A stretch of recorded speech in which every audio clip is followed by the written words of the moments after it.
Awkward high five. No, I got old school slides. Can you guys see these? No? Oh boy, you didn't bring your readers. I brought mine. Hey, how's everybody doing? I know it's late in the day. It's been a long couple days, but have you been having fun? Woo! That's what I want to hear. I am so excited to be back here. Like Tanya just said, I started my journey with lead dev in 2021 as a writer. And my first time speaking was here in New York City in, woo! Come on, bring it! In 2022. And it was so super exciting. And I've been incredibly happy to be part of the lead dev family. And I really do feel like it's a family. I'm going to tell you a little bit about myself because otherwise, why the heck would you be listening to me, right? They could have just found me out by Penn Station. We don't call it that anymore. Actually, funny story. There's a sign that says, "Don't feed the pigeons," and then there's just all these people feeding the pigeons, and I'm like, I appreciate your anarchy. I do. Although I don't think bread is good for pigeons, but we digress. My name is Leslie Chapman, and I am an engineering fellow for Comcast. I've been there for about 18 years. Don't guess my age.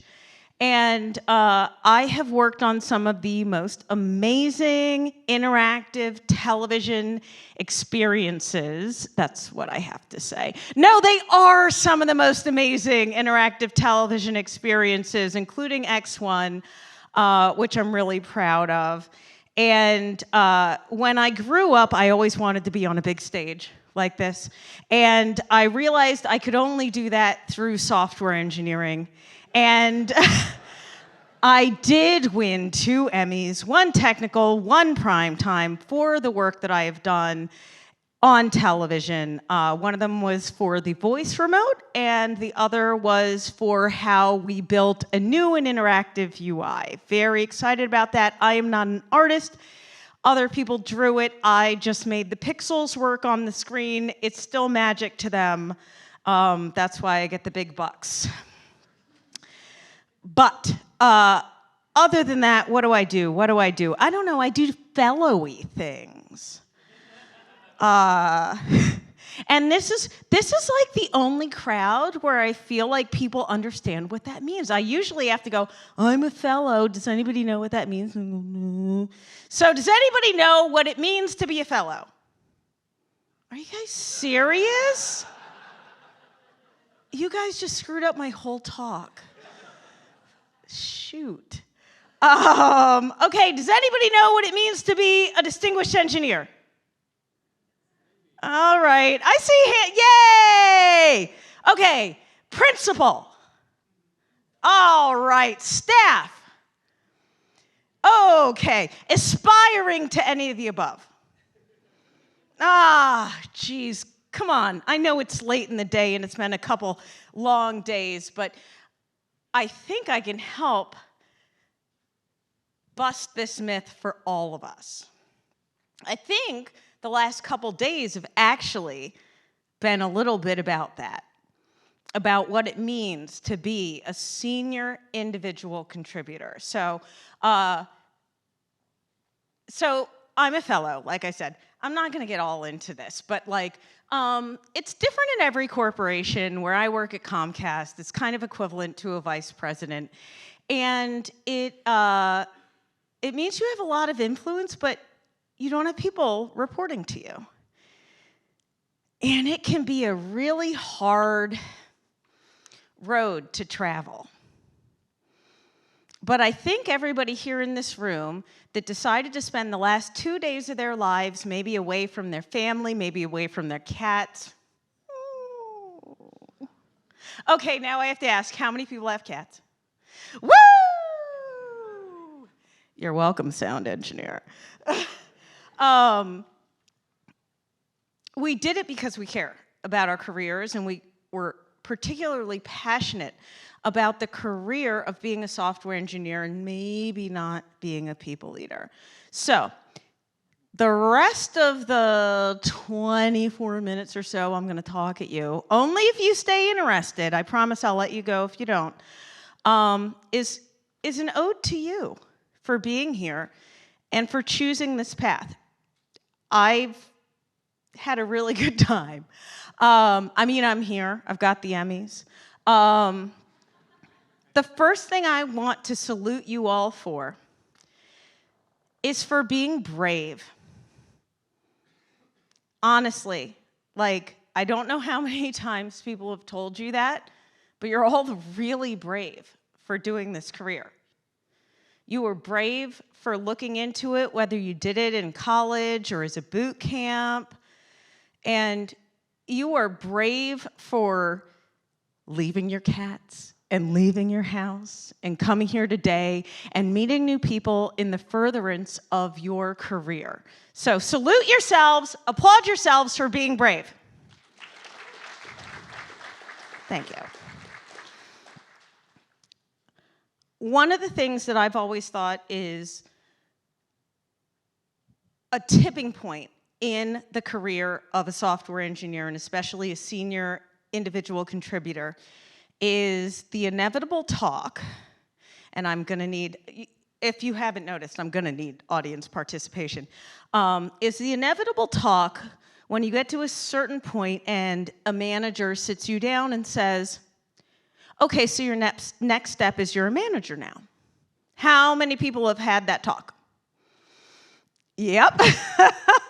And do you know how brave it is that you probably sat there and went, okay, but no.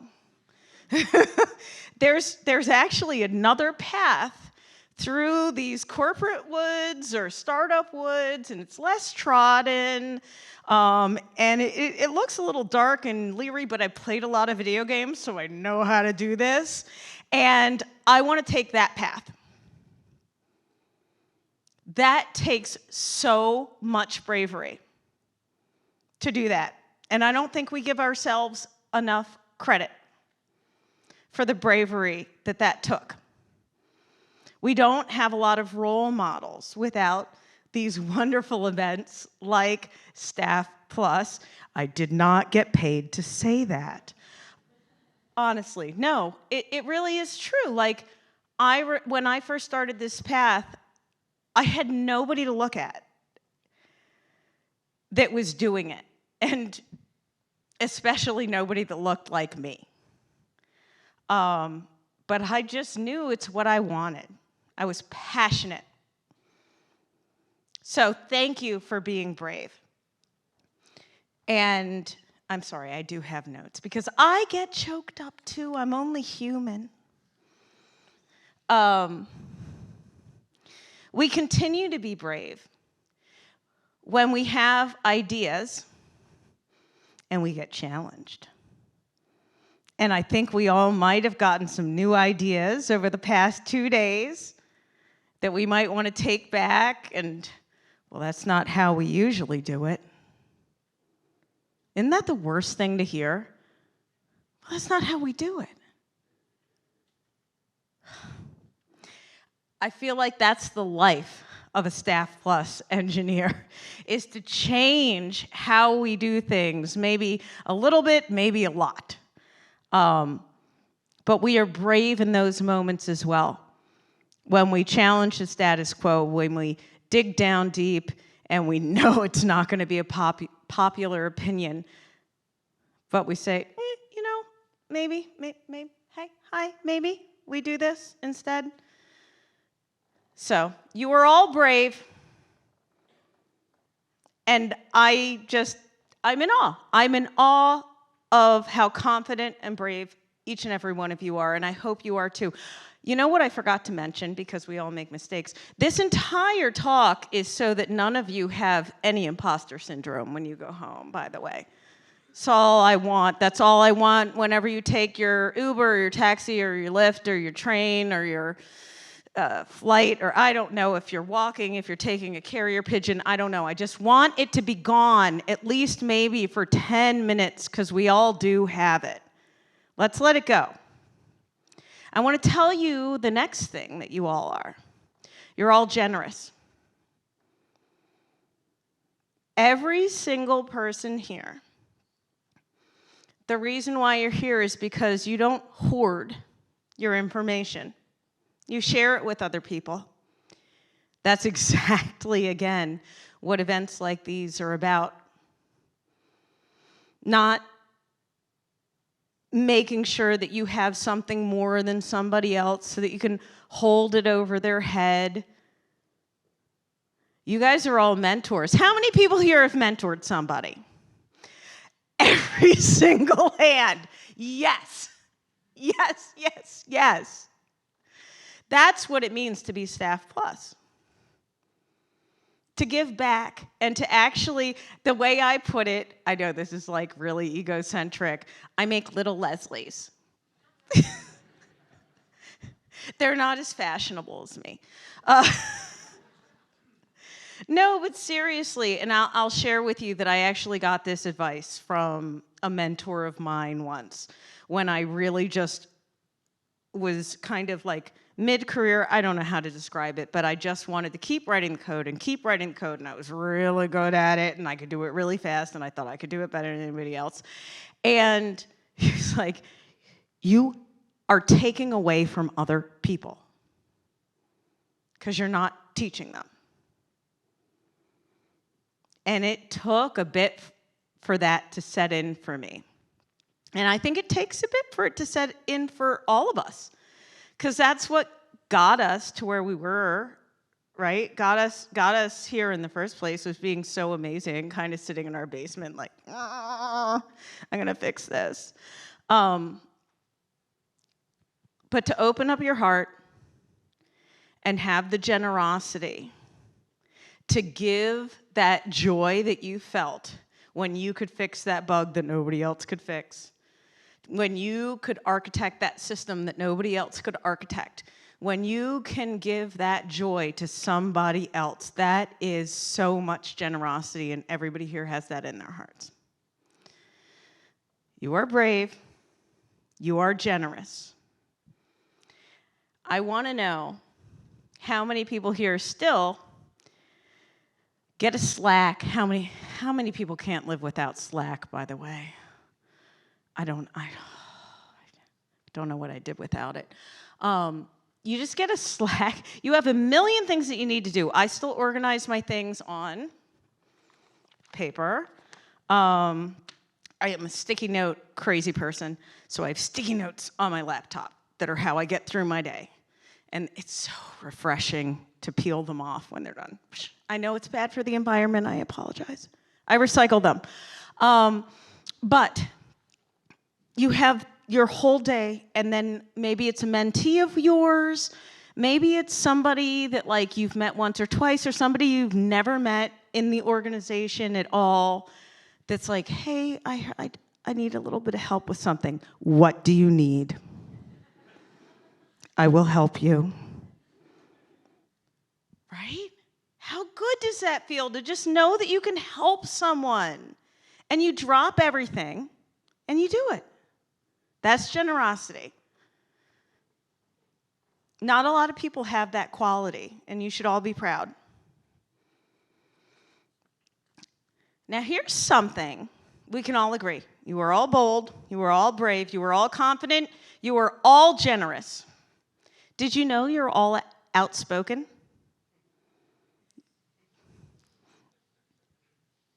I know, we might have some introverts out there. Are you introverted when you make your architecture diagrams?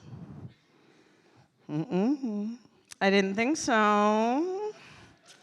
Are you introverted when you write your software? You are, again, bold. You are saying, this is it. This is how the system is working, maybe for 20 years. Good luck with that. I wrote comments. It's fine. But no, you are. You are all outspoken in ways that you probably don't give yourself credit for.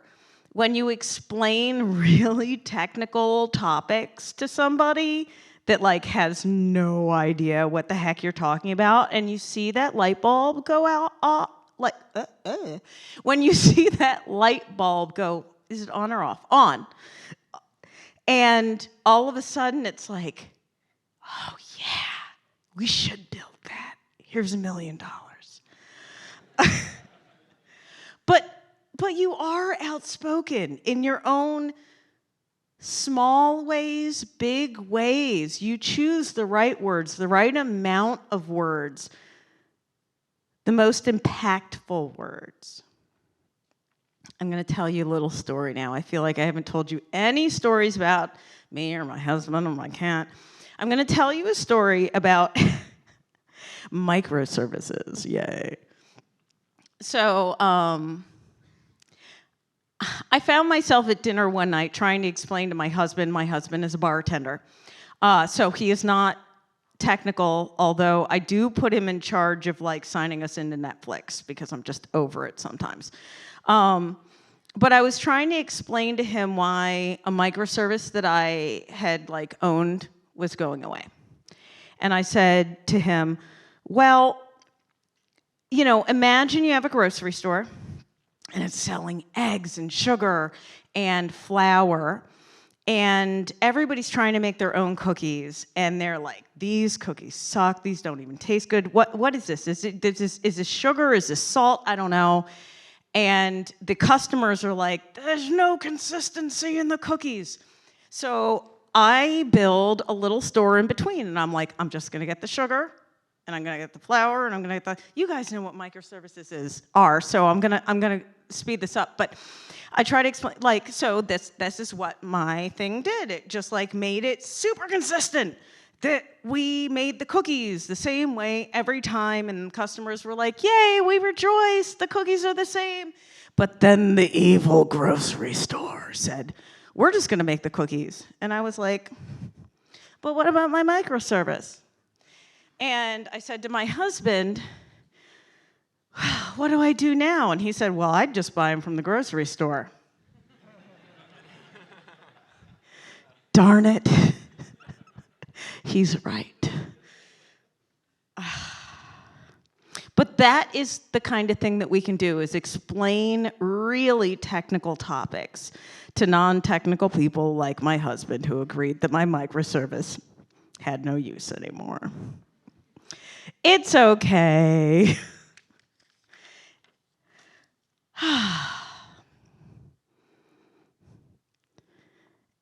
And all of these traits that we have, being bold, being brave and confident, being generous and outspoken, what do you think that makes us? I'll take it. Leaders. Thank you. You were right there. I know, everybody's shy and it's been a long couple days, but I think that's the last thing that we don't give ourselves credit for enough, is that we are. We are all leaders through our generosity, through our ability to teach, through our ability to listen. And that's what makes this career path kind of the coolest one ever. I mean, I'm just, I'm biased, obviously. But I'm just really, really enthused to see so many people that want to pursue this career path, want to learn more about how to get better and better and better at influencing, at teaching. There's no better career in the world. Can I get a... Come on, come on.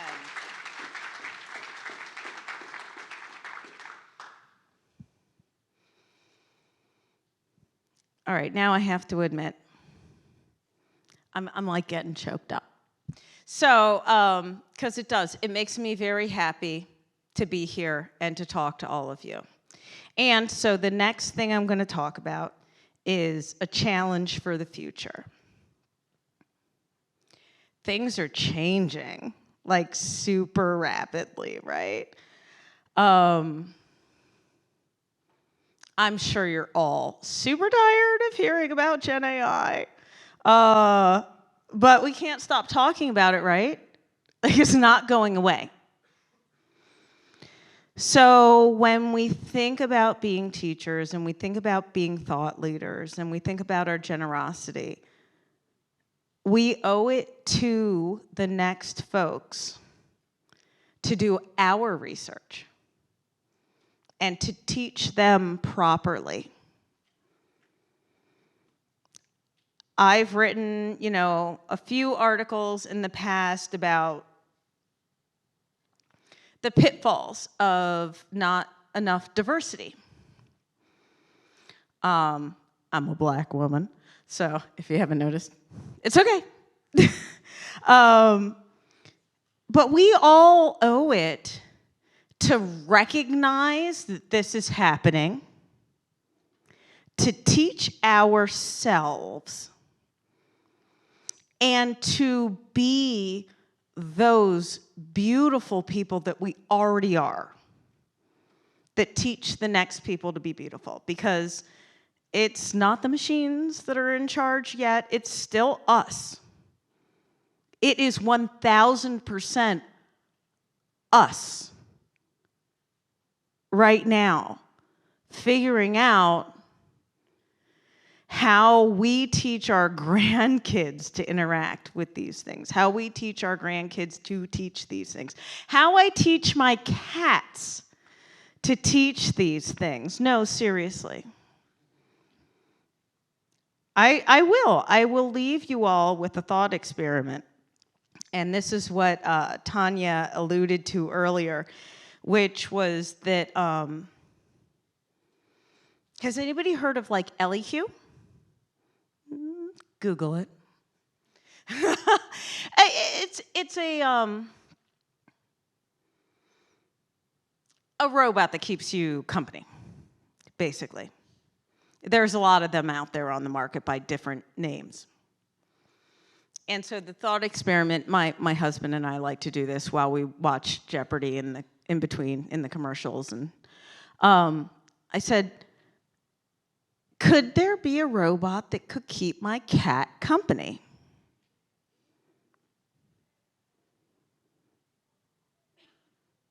I am pausing for effect because I think there's something unique about what we figured out about human AI, which is that we figured out what we think could keep us company, right?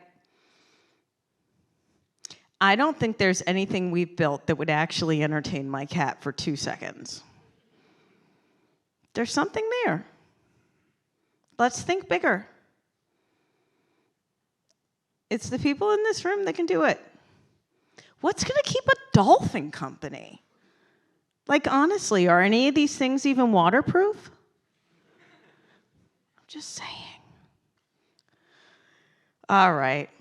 Well, I'm out of jokes. And it has been an absolute pleasure. This was an ode to every single one of you. Give yourselves a hand.